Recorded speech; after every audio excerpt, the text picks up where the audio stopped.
The athletes who are always looking forward to participate, of course, will be disappointed. We're disappointed because we were there to match dollar for dollar the investments by the provincial government.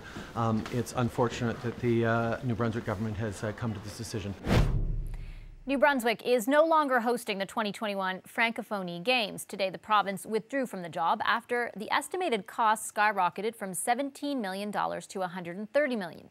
The Games have been held every 4 years since 1989. 50 member states take part, including 3,000 athletes and artists. Premier Blaine Higgs blames Ottawa's unwillingness to help with the excess costs to fund the Games, but the feds say the Premier never wanted the Games in the first place.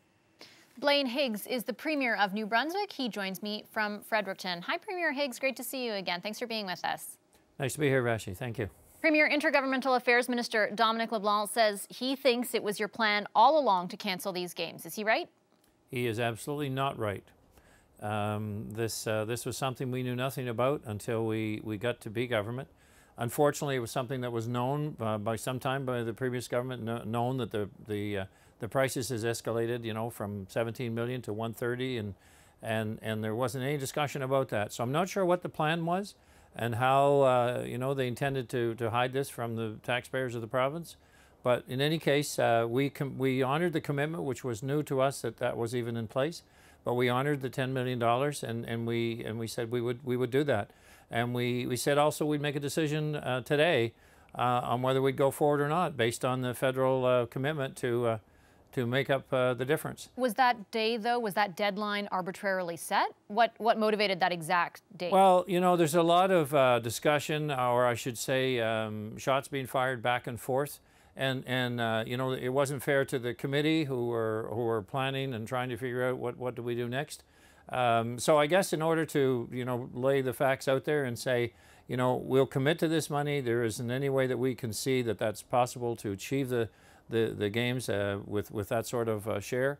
And we're not prepared to go above that. I mean, and I'm getting the message all over the province, the same thing. You know, our province cannot afford to put that kind of money into the Games at this time. My question, Premier, though, was why set this January 30 date? Was it arbitrary? The Sports Minister, Christy Duncan, says that your government never even submitted a federal proposal to the federal government for funding. Oh, the proposal, you know, was sent long ago. I met in terms of a proposal. When I got in government, I don't know what was submitted prior to that. The bid was submitted, you know, many months ago. It looks like the bid was done, you know, ill-conceived, because how could we be that far off on numbers? I met with Mr. LeBlanc. I had a 2-hour session with him talking about the day I was sworn in, actually. I also had the discussion with the Prime Minister. About these games? About these games. So that's been months ago. What was the ask from them? And I said, we're not prepared to go any higher than 10 billion. And so if you want the Games to proceed, you're going to have to make up the difference.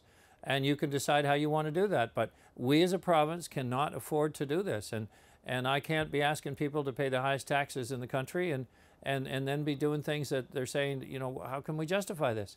And so we made it very clear, and that would have been 2 months ago. Did you ever, though, submit a formal proposal to them, or did you consider that your proposal?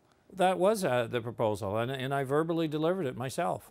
And because other, you know, proposals had been put in prior to that, or at least certainly the original one. So that was my position. I don't know whether they felt that I was not being serious or not, but I said it enough. I was clear enough. So you can't keep leaving things open-ended. At some point, you know, you got to say, okay, we've talked long enough. We've had the discussions. It's time to end this. Did you have more discussions with them after you had that initial meeting? Oh, yeah. Oh, we've had, yes, debates back and forth, discussions through the department side of it. There have been, yes. Not so much with me directly, but departments have spoken to the committee's spoken to the federal government. And they had a meeting just recently, just last week. And it was interesting how the report that came from the federal government was very different than the report that I got from you know, we had an official attend the meeting. There wasn't any change. And that was like, I think, last Friday. Well, yeah, on that, the federal government says they were under the impression that negotiations were still continuing. If there was a will, could there have been a way? You know, could you have pushed the deadline a little bit further, since it did seem to be arbitrarily set, and just tried to come to some kind of solution? There wasn't any point in doing that, Vashi. The meeting that our folks came from, or the individual that went to the meeting, came out of it saying, look, there's no change here. Nothing has improved, nothing has changed. So I don't know where that fabricated news release came from, because it did not illustrate what the message I got from the meeting, from people that attended, from the individual that attended from our side. So you could drag on a lot of things, but the 10 million is 10 million. And so we can keep talking about it, or we can say, if you want to come and take on the games, the federal government wants to do this, they have the wherewithal to do this. I mean, they spend money on a lot of things, and it doesn't seem to matter what it is. This is a good event. They aren't this the ones is a who big initially event. committed, though. I understand it wasn't your government, but your province did. Yes, and I said that we didn't sign any contract, and I honored the 10 million, even though we did not have any signed contract. But that's the limit, Vashi. These games are a pretty significant cultural event for the Francophone community. How much did that factor into your decision making? It was a huge consideration, because I understand that, and that's why it was important for me to understand what was the mood in Francophone New Brunswick as well. And believe me, Vashi, the mood was the same. We cannot, as a province, afford to do this. And yes, it's a cultural event, and the federal government could treat it as that. And I'm sure they would say the same of your government, though. Yeah, but we've been making some big decisions here, Vashi, in our province, to right our fiscal ship, because we have a lot of issues. I mean, what they were asking is us to say, well, we don't need to build a school, or we don't need to provide this assistance to individuals. We're going to do something else with the money. And I didn't get that message from the population, and neither is Dominic LeBlanc getting that message. Is there a penalty that your government has to pay for canceling the games? No, there is not. We may have some costs that clean up in terms of the organizers of the activity, but there is not a penalty. No estimate for those costs at this point? No, not really, but they should not be significant. It's okay. Yeah. All right, I'll leave it there. Thank you, Premier Higgs. Appreciate your time. You're very welcome. Have a good day. So what is the federal government's response to what Premier Higgs had to say? Kirsty Duncan is the Minister of Sport, and she joins me now in studio. Hi, Minister Duncan. Great to see you. Hi, Vashi. Wonderful to be here with you. Thank you for coming in. Your colleague, Intergovernmental Affairs, Dominic LeBlanc, today said that it was Premier Higgs' plan all along to cancel the La Francophonie Games. What evidence does your government have to support that claim? It was New Brunswick that decided to bid for the Games. New Brunswick won the Games. They became the hosting body for these Games, and we came to the table. As the federal government, we want to be there to support our Francophone communities across Canada. We want to support Francophone culture, and we want to welcome Francophone community from around the world. This was an opportunity to shine a window on New Brunswick. And we came from the very beginning and said, we have a hosting policy. We will come with up to 50% of the public purse, or we will match dollar for dollar what the province and municipalities pay.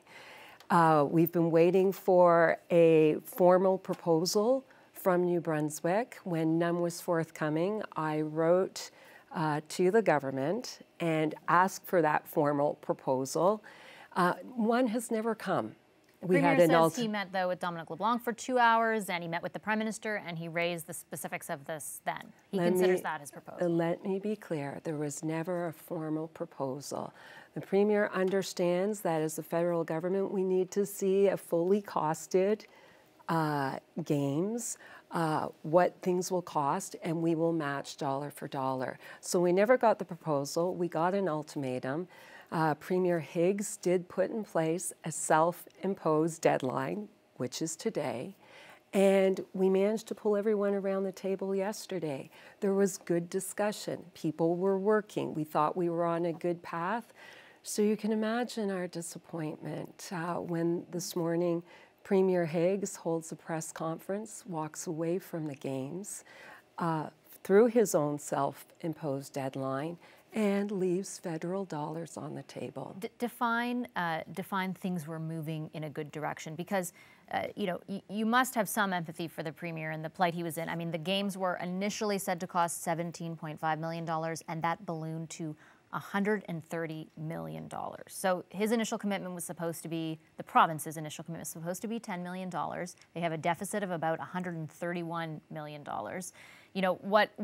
Were you willing to pay more? Did it have to be 50-50 with the province? What do you mean by moving in a good direction? So we have a hosting policy that's been in place since 2008.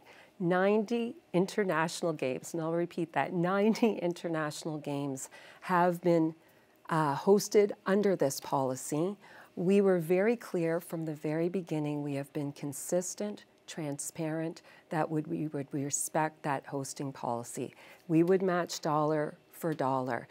As I said, there was never a formal proposal that came forward from New Brunswick. Is there a cap to the number of dollars your government was willing to spend? Well, Canadians expect us to be diligent, to get a formal proposal. What each item will cost, the full costing of the games, we have to see that in writing. But you just said yesterday you had a meeting about it. So if you're meeting about what they're asking for, what the province is asking for, why is that happening without the formal proposal? Why? Well, that's the point. We had come to the table, we're willing to talk, discussions happened, and then we have a premier that goes out the next morning and walks away. You can imagine how disappointing this is. It's disappointing for our athletes.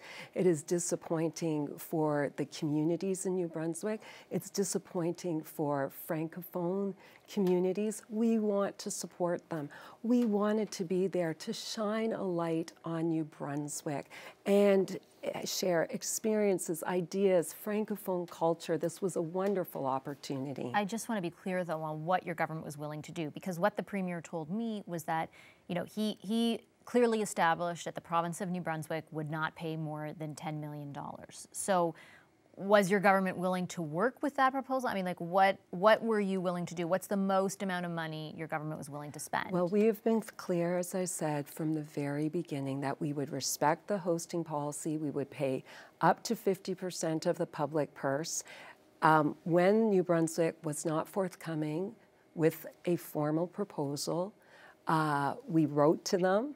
We asked for that proposal. So you have to wonder how sincere the government was when 24 hours before their self-imposed deadline, they come to the table. Were they saying anything different than what the Premier said at the table, though? Well, or were they, I mean, under your policy, they would essentially have to pay more than contribute more than $60 million. And he's been very clear. It wasn't an agreement he signed on to. He's willing to pay $10 million. That's what the Premier says his province can afford. Well, when we have the government come and the range of numbers that we're being told ranges from 60 to 130 million. To be fair, though, the committee at the last minute scrambled together something that said, oh, it's going to cost $62 million now, when they had previously said 130 and then previously 17. I mean, if you were the province, would you want to be putting your money towards something that already has shown to be so unstable?